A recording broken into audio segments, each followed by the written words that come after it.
It's kind of amazing to think about, really. In just 3 years after World War II, the alliance that defeated one of the greatest evils in history just completely shattered.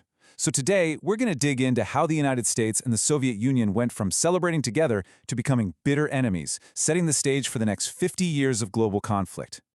Just look at this photo. This is April 1945. American and Soviet soldiers meeting up at the Elbe River in Germany. I mean, it's an incredible image of pure joy and unity. But here's the thing. This picture hides a crucial fact. While these guys on the ground were celebrating a hard-won victory, their bosses back in Washington and Moscow were already starting to argue about what the future was going to look like. So that's the big question, isn't it? How did it all fall apart so fast? How did this powerful alliance forged in the fires of World War turn into a rivalry that would split the planet in two? Well, let's unpack it.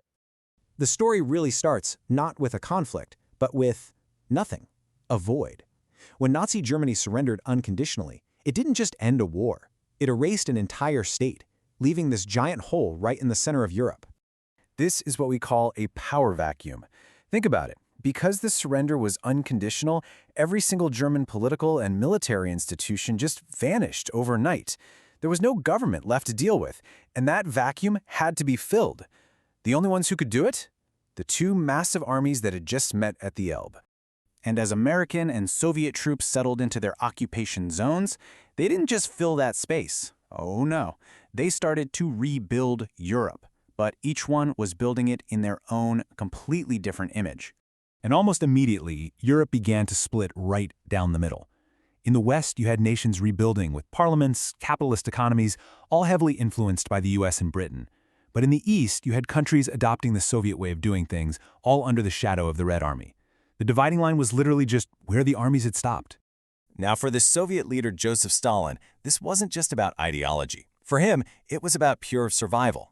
You have to remember, Russia had been invaded from the West twice in just 30 years, so his absolute top priority was creating a ring of friendly, or, let's be honest, totally subservient states on his border to act as a buffer. For Stalin, security meant control. Meanwhile, what was happening in America? The public was screaming one thing: bring the boys home. And the government listened. I mean, look at this. The U.S. military went from over 12 million troops at the end of the war to just 1.4 million 2 years later. America was, for all intents and purposes, disarming. Now, contrast that with the Soviet Union. Moscow kept over 4 million battle-hardened soldiers in uniform, and they were parked all across Eastern Europe. So you see what's happening here, right? This created a massive military imbalance. On the ground, in Europe, the Red Army was king, and there was nobody who could really challenge them. So you'd think the first big showdown would happen in Germany, but no.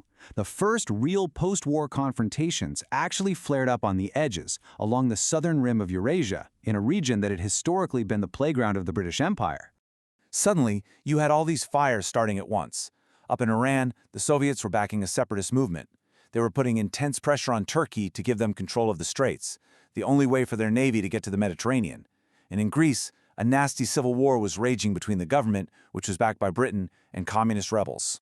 Back in Washington, all of this set off alarm bells. Strategists started thinking about this old geopolitical theory from a guy named Mackinder, and they started to wonder, what if Stalin's moves on Turkey aren't just about Turkey? What if this is the first move in a much bigger game to dominate the world? And then, in the middle of a brutal winter in 1947, a message arrived in Washington from London. It was a diplomatic bombshell, and it basically changed the course of history. The message was simple. The British were broke. Bankrupted by the war, hammered by a terrible winter, they couldn't afford to be a global power anymore. They were pulling their troops and their money out of Greece and Turkey, effective immediately. So the world's policeman was basically retiring. This created yet another dangerous power vacuum, and the United States had to decide right then and there if it was going to step in. And the American response? It was swift, it was decisive, and it would define American foreign policy for the next 4 decades. President Truman went before Congress and laid out what we now call the Truman Doctrine, and this one sentence is the whole thing in a nutshell. He wasn't just talking about Greece and Turkey anymore. He was committing the United States to a global policy of fighting Soviet expansion everywhere. It was a huge shift. Now, the intellectual firepower behind this policy came from a diplomat named George Kennan. His idea was containment. He basically argued that the U.S. didn't need to go to war.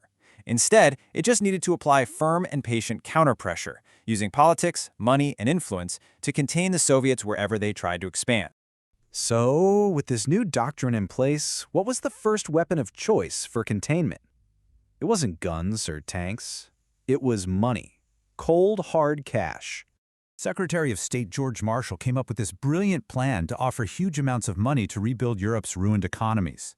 The logic was so simple. Stable, prosperous countries with healthy economies don't vote for communists. The U.S. even offered the aid to the Soviets and their allies. But Moscow said no. They called it an American trick to dominate Europe, and by rejecting it, they drew a sharp economic line right across the continent. And the amount of aid was just mind-boggling. Over 4 years, the U.S. pumped more than $13 billion. That's over $150 billion in today's money. Into Western Europe, Britain, France, Italy, they got the biggest checks. And this money fueled what many called an economic miracle. And this photo really shows the two-sided genius of the plan. Yeah, on one level, it's about building houses for people who need them. But on another level, it's a powerful piece of PR. Every new apartment building, every new factory was a giant advertisement for the American way of life and a weapon in the battle for hearts and minds. And as you'd expect, things hardened up really, really fast. The Soviets created a new organization, the Cominform, to make sure all the Eastern European countries toed the line.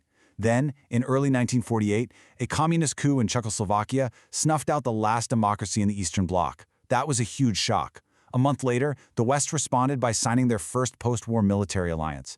The lines were being drawn in concrete. And just like that, it was a done deal. In less than 3 years, that hopeful, happy moment on the Elbe River felt like it was from another century. The continent was now split into two hostile camps, politically, economically, and militarily. The great alliance that won the war was officially dead. So the lines were drawn. The Iron Curtain, as Winston Churchill so famously called it, had fallen across Europe. But this struggle was far from over. In fact, it was just getting started, and the first great crisis of this new Cold War would happen in the one city where the two sides were still standing literally face to face, Berlin.